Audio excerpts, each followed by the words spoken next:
श्रीशुक उवाच इति सह विदुरेण विश्वमूर्तेर्गुणकथया सुधया प्लावितोरुतापः क्षणमिव पुलिने यमस्वसुस्थां समुषित औपगविर्निशां ततो अगात्. ఇక్కడ ఈ భౌతిక జగత్తును వదిలి వెళ్ళిపోయే ముందు కృష్ణుడు ఉద్ధవుడికి ఉపదేశించాడు కదా, ఆ దివ్యమైన జ్ఞానాన్ని గురించి తెలుసుకోవాలి అని విదురుడు చాలా ఆతృతగా ఉన్నాడు. దాంతో ఉద్ధవుడికి శిష్యుడిగా ఉండడానికి కూడా సిద్ధపడుతున్నాడు. అయినప్పటికీ కృష్ణుడు ఆ ఉద్ధవుడికి బోధించిన సమయంలో మైత్రేయుని కూడా అతనితో పాటు అక్కడ ఉన్నాడు. అందువలన ప్రత్యక్షంగా భగవంతుడి బోధనలను మైత్రేయ ఋషి కూడా గ్రహించాడు. అందులోనూ వయసులో పెద్దవాడు కావటం వలన తన నుంచి ఉపదేశాన్ని తీసుకోవడం కంటే దాదాపు సమవయస్కుడైన మైత్రేయుని నుంచి ఆ జ్ఞానాన్ని గ్రహించటము సబబుగా ఉంటుంది అని ఉద్ధవుడు విదురుడు చెప్పాడు కదా, అది లాస్ట్ క్లాస్లో చెప్పుకున్నాము. తర్వాత వాళ్ళిద్దరూ కృష్ణుడి నామ రూప గుణ యశ విశేషాలను గురించి చాలాసేపు చర్చించుకుంటారు. కృష్ణుడు ఈ ప్రపంచం నుంచి వెళ్ళిపోవడం పట్ల ఉద్ధవుడు విదురుడు ఇద్దరూ కూడా దుఃఖిత హృదయులుగా ఉన్నారు. సాధారణంగా ఎవరికైనా ఏ కష్టాలు సమస్యలు లేకుండా ఆనందంగా గడుపుతున్నప్పుడు కాలం వేగంగా పరిగెడుతున్నట్లు అనిపిస్తుంది. అదే కష్టాలతో ఉంటే ఎంతకీ రోజులు గడవనట్లుగా ఉంటుంది. అయితే ఇక్కడ పూర్తిగా విరుద్ధమైన స్టేట్మెంట్ని సుఖదేవ్ గోస్వామి ఇస్తున్నారు. ప్లావిత భురుతాప క్షణం ఇవ నిశాం సముషిత. అంటే దుఃఖం వలన ఉద్ధవుడు కాతరుడయ్యాడు. విదురుడు కూడా దాదాపు అదే భావంతో ఉన్నాడు. ఇద్దరు అలా ఉన్నప్పటికీ ఆ రాత్రిని ఒక క్షణంలాగా గడిపేశారు, సముషిత అంటున్నారు. మరి కృష్ణుడి వియోగ భారం కలిగించిన దుఃఖంతో వాళ్ళు ఉన్నప్పుడు వాళ్లకు క్షణం ఒక యుగంలాగా గడవాలి. కానీ ఇక్కడ కృష్ణుడిని విశ్వమూర్తి అనే పదం ఉపయోగించారు. విశ్వం అంతా వాళ్ళకు ఆయన రూపమే కనిపిస్తుంది. భగవంతుడి దివ్యమైన లీలలను ఎంత ఎక్కువగా ఎంత ఇంటెన్స్గా వాళ్ళు డిస్కస్ చేశారు అంటే ఎక్కడ చూసినా వాళ్ళ కృష్ణుడే కనిపిస్తున్నాడు. అయితే అదేదైనా వాళ్ళ ఇమాజినేషనా లేక భ్రాంతి అని కాదు. కృష్ణుడికి ఆయన రూపానికి నామానికి భేదం లేకపోవటం వలన ఆయన దివ్యమైన లీలలను పదే పదే తలుచుకోవటం ద్వారా వాళ్ళకు విశ్వమంతటా ప్రత్యక్షంగా కృష్ణుడే కనిపిస్తున్నాడు. మనం కూడా చూస్తుంటాం ఈ ప్రపంచంలో మన చుట్టూ కనిపించే వాళ్ళలో కూడా ఎంతోమంది చాలా సుఖంగా సంతోషంగా ఉన్నట్లు కనిపిస్తూ ఉంటారు.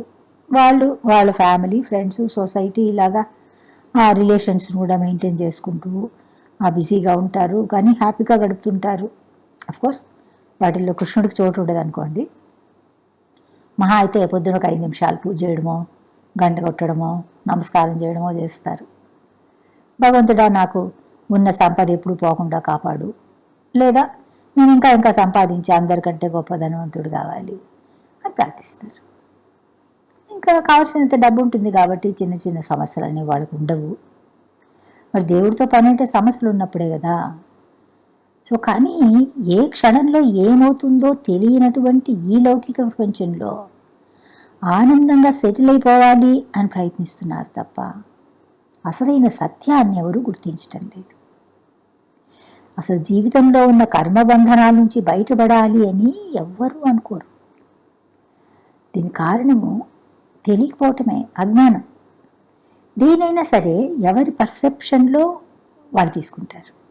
అంటే వాళ్ళు గ్రహించే తీరును బట్టి వాళ్ళ అభిప్రాయాలు కూడా మారుతూ ఉంటాయి, భిన్నంగా ఉంటాయి. వాటికి తగ్గట్లే ఫలితం కూడా ఉంటుంది. అంటే మొదట విషయాన్ని గ్రహించే తీరుని మార్చుకోవాలి. ఒకసారి ఒక అమ్మాయికి కొత్తగా పెళ్ళయ్యి కాపురానికి అత్తగారింటికి వెళ్ళి ఉంటుంది. అత్తగారు కాస్త షార్ట్ టెంపర్డ్ అనమాట. అందులోనూ సహజంగానే అత్తాకోడళ్ళ మధ్య సామరస్యం చాలా తరచుగా ఉంటుంది. అప్పటి వరకు అత్తగారు ఎవరైతే ఉన్నారో ఆమె ఇంట్లో మహారాణిగా ఉంటుంది, కొడుకు పైన సర్వ హక్కులు ఆమెకు ఉంటాయి. మరి ఇప్పుడు వచ్చిన కోడలు గెస్ట్ కాదు కదా 4 రోజులు ఉండి వెళ్ళడానికి. ఇంటి పైన తన కొడుకు పైన సర్వ హక్కులను లీగల్గా పొందిన బంధంతో వచ్చింది. ఆ కారణంగా ఆమె కోడల్ని చూస్తే కోపం వచ్చేది. చిన్న చిన్న విషయాలు భూతద్దంలో చూస్తుంటుంది. కోడలతో సామరస్యంగా ఆమె ఉండలేదు. కోడలు కూడా మంచి అమ్మాయి, తన కుటుంబాన్ని వదిలి కొత్త ఫ్యామిలీలోకి, కొత్త జీవితంలోకి అడుగుపెట్టింది. మొదట్లో ఆమె అత్తగారి తిరస్కారాన్ని, విమర్శలను సహనంగానే భరించింది. తర్వాత ఇంకా మాటకు మాట సమాధానం ఇవ్వటం మొదలైంది. ఇద్దరి మధ్య క్షణం పొసగని వైరము. ఆ అబ్బాయి అటు తల్లిని మందలించలేడు, ఇటు కొత్తగా వచ్చిన భార్యకు నచ్చజెప్పలేడు. ఇంకా అంటే ఒకసారి ఎవరిపైన ద్వేషం లాంటిది మొదలైంది అంటే ఎక్కువ కాలము దాన్ని పొడిగించడం అంటే ఇంకా దాని నుంచి బయటపడలేదన్నమాట. సో ఆ కోడలు కూడా ఇంకా అత్తగారు తను టార్చర్ పడుతున్నారు, దాన్ని భరించలేకుండా ఉంటుంది. సో చాలా ఆలోచించి ఆ ఒక నిర్ణయానికి వచ్చి, ఆమెకు బాబాయ్ వరుస ఒక న్యాచురోపతి డాక్టర్ అయినా, ఒకరోజు అమ్మాయి వెళ్ళి ఆయన కలుసుకుంటుంది. సరే ఆమె చెప్పిందంతా ఆయన వింటారు. విని మరి ఏం చేద్దాం అనుకుంటున్నావు అని అడుగుతారు.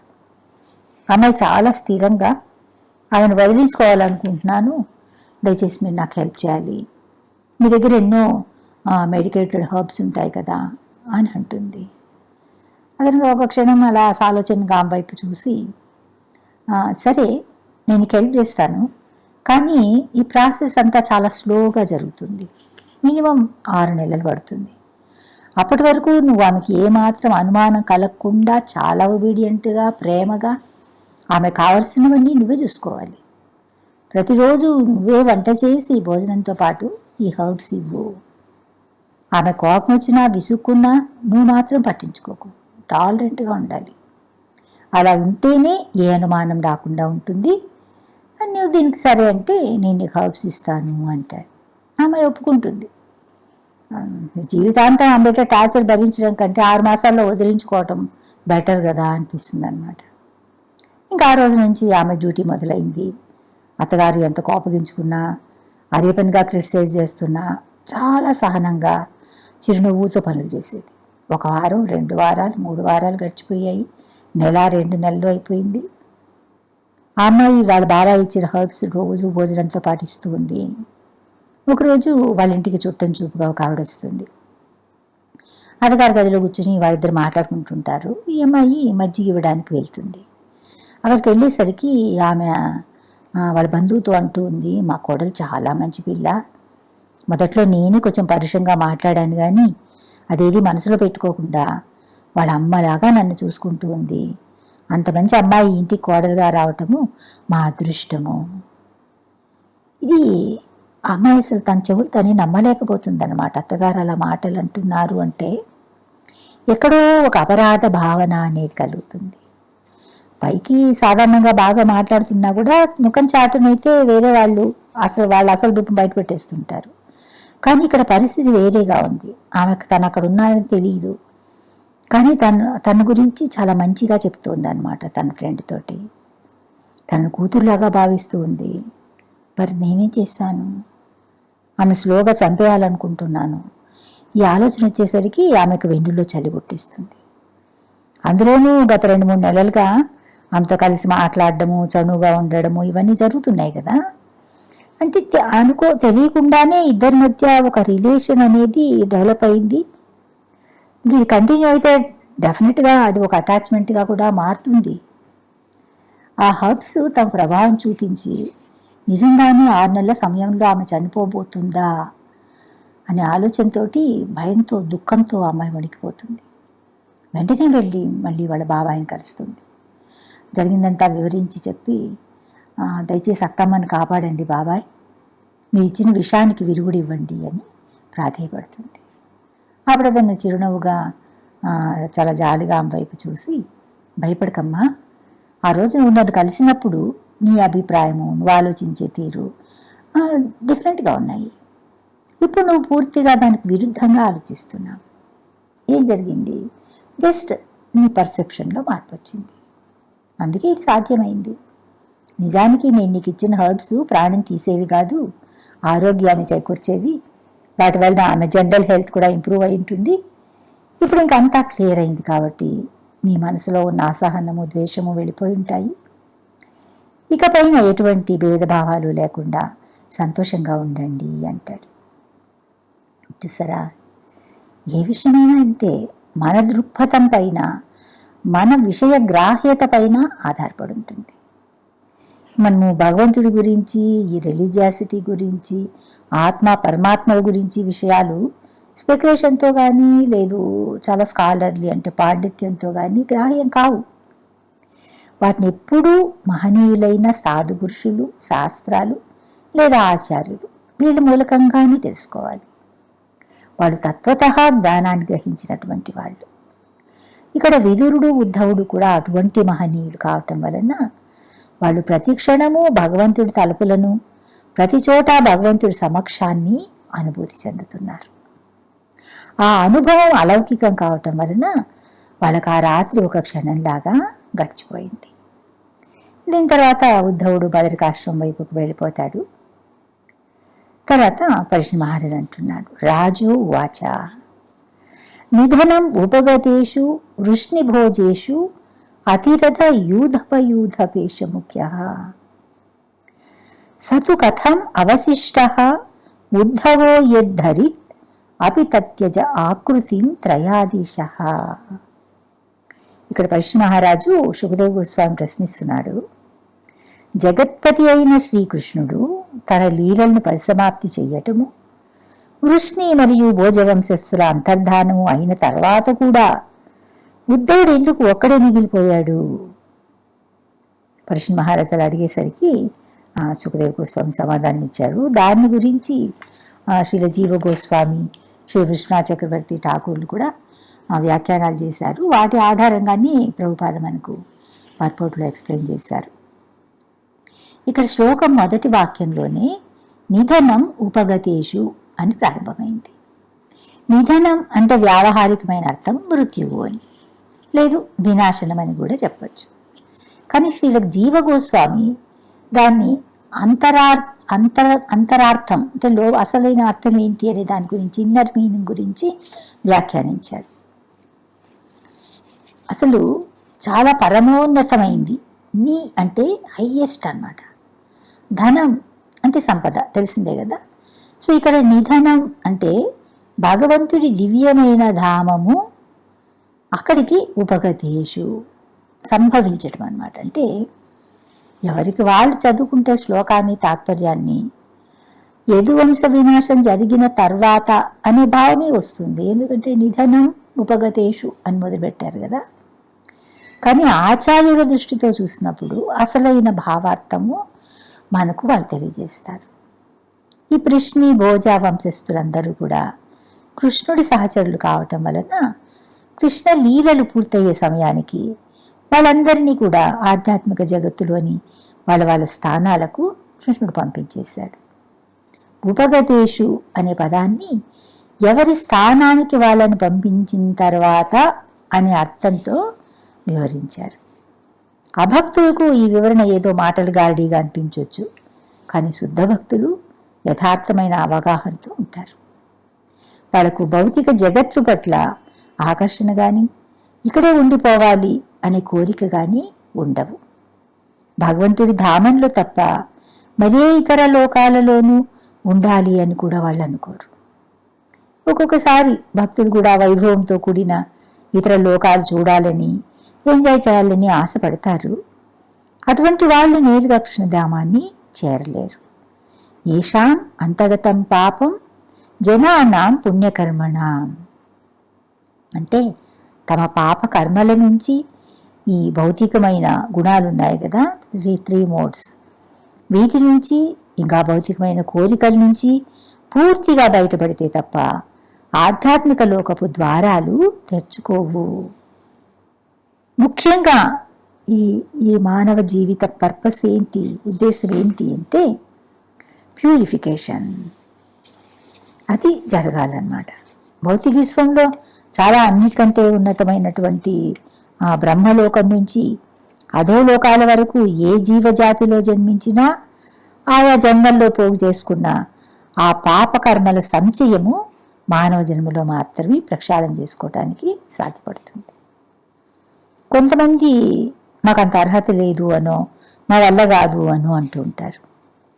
పుట్టుకతో ఎవరికి ఏది రాదు, పెరుగుతూ అన్నీ నేర్చుకుంటారు. మాట, నడక, పరుగు ఒక్కొక్కటి క్రమంగా వచ్చేస్తాయి కదా. లేచి నించోటానికి ప్రయాసపడే పిల్లలు నిలబడ్డాక పడిపోకుండా ఉండడానికి చేసే ప్రయత్నము, తడబడి అడుగులను కుదురుగా నిలబెట్టడానికి వాళ్ళు పడే శ్రమ, వాళ్ళ సున్నితమైన పసిదేహాలకు అది ఎంతో పెద్ద కార్యం అన్నమాట. అది అయినప్పటికీ చకచకా నడుస్తున్న వాళ్ళు, పరిగెడుతున్న వాళ్ళు, వాళ్ళని చూస్తున్నప్పుడు తాము కూడా అలా నడవాలి, పరిగెత్తాలి అనే తీవ్రమైన కోరిక వాళ్ళని ఇన్స్పైర్ చేస్తుంది. మనం చూస్తుంటాము పిల్లలు తప్పటడుగులు వేస్తూ నడక నేర్చుకునే స్టేజ్లో ఎన్నోసార్లు అలా స్టడీగా నిలబడలేక కింద పడిపోతూ ఉంటారు. ఎన్నిసార్లు పడ్డా స్ప్రింగ్ యాక్షన్ లాగా వెంటనే మళ్ళీ లేచి నిలబడే ప్రయత్నం చేస్తారు. అది మానరు. ఈత రాని పిల్లలు నది దగ్గర నిలబడి నీటిలో ఈత కొడుతున్న వాళ్ళని చాలా అడ్మైరింగ్గా చూస్తుంటారు. ఎందుకంటే తమకు తెలియంది, తమకు రాంది ఏదైనా సరే దాన్ని నేర్చుకుని ఎంజాయ్ చేయాలి అనే తపన మనుషులోనే కాదు ప్రతి లివింగ్ ఎంటిటీలో కూడా ఉంటుంది. తెలుసుకోవాలి, నేర్చుకోవాలి. ఈ కోరిక ఆధ్యాత్మికత పరంగా కలిగితే అది జిజ్ఞాస అవుతుంది. ప్రతి ఒక్కరి జీవితము సందేహాలతో మొదలవుతుంది. ఇదేంటి, ఎందుకు, ఎలాగా? పుట్టిన బిడ్డకి ఏదీ తెలీదు. అమ్మ, నాన్న, అన్న, అక్క ఇలా మొదట రిలేషన్స్ పరిచయం అవుతాయి, తర్వాత ఎమోషన్స్ కనెక్ట్ అవుతాయి. దాంతోపాటు ఇంకా అన్నీ మొత్తం వరుసగా అన్నమాట. ఈ అవెక్షన్స్, అటాచ్మెంట్స్ అన్నీ కూడా డెవలప్ అవుతాయి. అదేవిధంగా ఆధ్యాత్మిక జ్ఞానం, నేనెవరిని, ఈ ప్రశ్న రావాలి. సనాతన గోస్వామి మొట్టమొదటిసారి చైతన్య మహాప్రభువుని కాశీనగరంలో కలుసుకున్నప్పుడు ఆయన చరణ కమలాలను ఆశ్రయించుకుని వినయంగా ప్రశ్నిస్తాడు. కేయామి కేనే ఆమాయా జారే తాపత్రయ ఇహా నహి జాని కేమనే హితహయ. నేనెవర్ని, తాపత్రయం ఎందుకు నన్ను సదా వేధిస్తుంది, ఈ భౌతిక బంధం నుంచి విడివడే మార్గమేది? తల్లిదండ్రుల నుంచి ప్రాథమిక జ్ఞానాన్ని, వివేకాన్ని నేర్చుకుంటే ఆ వివేకంతో కూడిన వినయంతో గురువు నుంచి ఆధ్యాత్మిక జ్ఞానాన్ని అర్థించాలి. యథార్థమైన జ్ఞానం గురించి తెలియనంత వరకు అందరూ కూడా తామే చాలా జ్ఞానవంతులుగా అనుకుంటుంటారు. కానీ ఒక్కొక్క పొర కరిగిపోయి వాస్తవం కళ ఎదుట నిలబడినప్పుడు ఎంత అజ్ఞానంలో ఉన్నారో తెలిసి వస్తుంది. మరి సనాతన గోస్వామి లాంటి మహనీయుడు, భక్తుడు, విరాగి తనంతను పతితుడిని అని చెప్పుకుంటున్నాడు. నేను అధర్మపరుడిని, పతితుడిని, నీచుల సాంగత్యంలో జీవించాను. నా జీవితానికి లక్ష్యం ఏంటో నాకు తెలియదు, నాకు ఏది హితవో కూడా నాకు తెలియదు. లోకం నన్ను పండితుడిగా భావించి గౌరవించింది. అవివేకం వలన నేను కూడా నన్ను పండితుడిగా భావించుకున్నాను.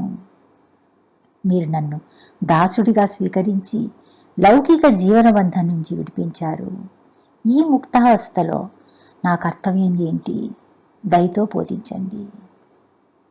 ఇది మనకు కొంచెము సందిగ్ధంగా అనిపిస్తుంది అనమాట. ముక్త స్థితికి వచ్చాక ఇంకా కర్తవ్యం ఏంటి మనకు బోధపడదు. సాధారణంగా భౌతిక బంధనాల నుంచి బయటపడడమే ముక్త స్థితి కదా, అదే కదా చివరిగా సాధించాల్సింది. కానీ ఇక్కడ సనాతన గోస్వామి ఈ ముక్తావస్థలో నా కర్తవ్యం ఏంటి అని నాకు బోధించండి అని వేడుకుంటున్నాడు. దీన్ని బట్టి జీవులు ఎటువంటి దశలో అయినా కర్మలు చేస్తూనే ఉండాలి. బద్ధ స్థితిలో ఉన్నా, ముక్త స్థితిలో ఉన్నా నిష్క్రియులుగా ఉండలేరు. చైతన్యానికి గుర్తు యాక్టివిటీ. అయితే ఆధ్యాత్మిక సాధనలో కర్మలు చేయటానికి, అజ్ఞానంలో కర్మలు చేయటానికి హస్తిమశకాంతర వ్యత్యాసం ఉంటుంది.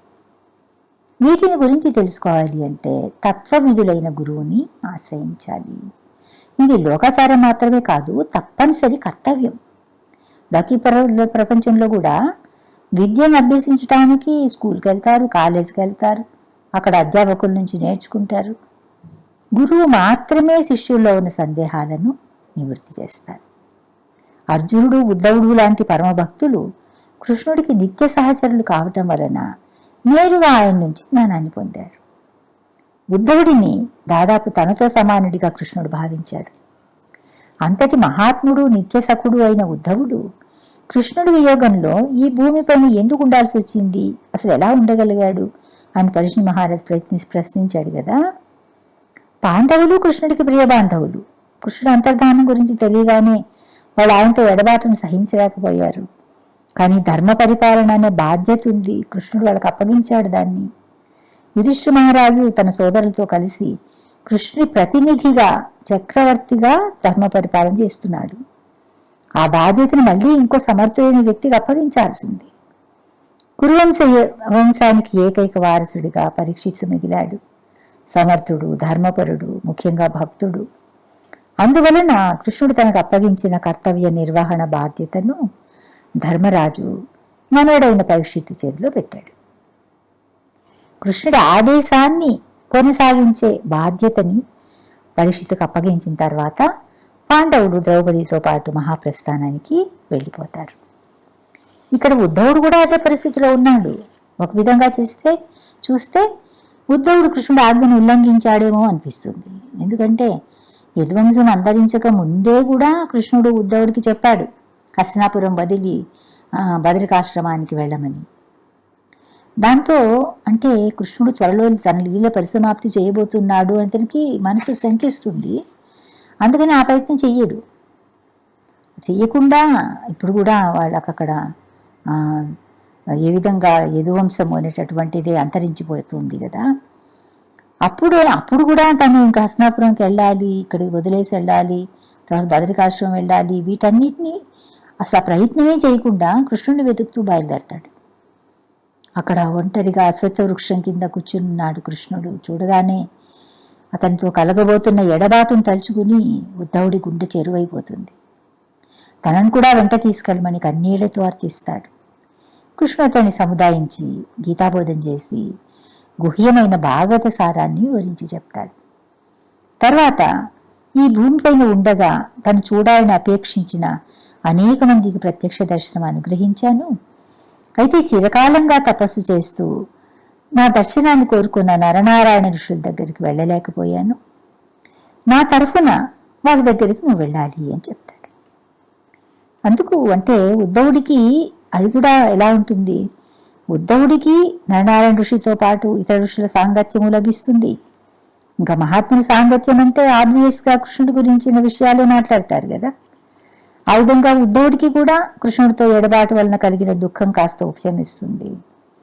ఒక విశుద్ధ భక్తుడిగా ఉద్ధవుడు భగవద్ధామానికి వెళ్ళటానికి బదులు భగవద్ ఆజ్ఞాపాలన చేశాడు.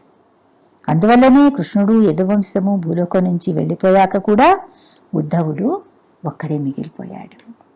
హరే కృష్ణ.